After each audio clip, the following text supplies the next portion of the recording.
Even as the new CNN poll shows a slight Republican lead, with less than a week to go, Tennessee's Senate race is still remarkably close. Hi, Phil Bredesen, how are you? But how has a Democrat managed to be so competitive in such a conservative state, where President Trump won 60% of the vote? Phil Bredesen's not your typical Democrat. Widely known and popular as mayor of Nashville, he's credited with bringing professional sports teams to town. As a two-term governor, he sent National Guard troops to the border with Mexico. Nobody's going to tell me how to vote. He's rejected national Democratic leadership, says he agrees with President Trump on some things, and pledges to do what's best for Tennessee, not the Democratic Party. So I think if you ask people for characteristics about me, they'll say moderate, but they'll also say he gets things done. And that's what's really letting me be competitive in a state like this. His centrist message has turned what should have been an easy victory for Republican Marsha Blackburn into a struggle. Blackburn's a fiery conservative who has served in Congress since 2003.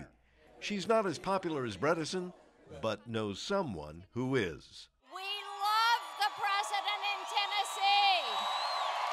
Blackburn's a staunch Trump supporter. The president's twice come to Tennessee to campaign on her behalf, and he'll be back this weekend. Blackburn's campaign has largely adopted the Trump playbook.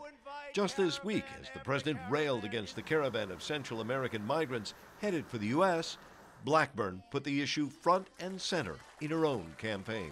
Gang members, known criminals, people from the Middle East, possibly even terrorists. We reached out multiple times to the Blackburn campaign for an interview, but never got a response.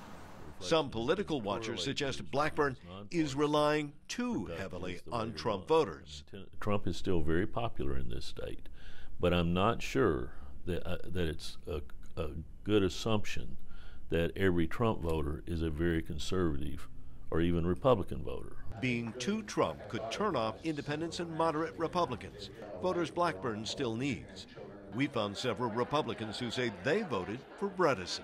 He follows the issues that I am interested in and much more aligns with my beliefs, and I don't see that from the other candidates.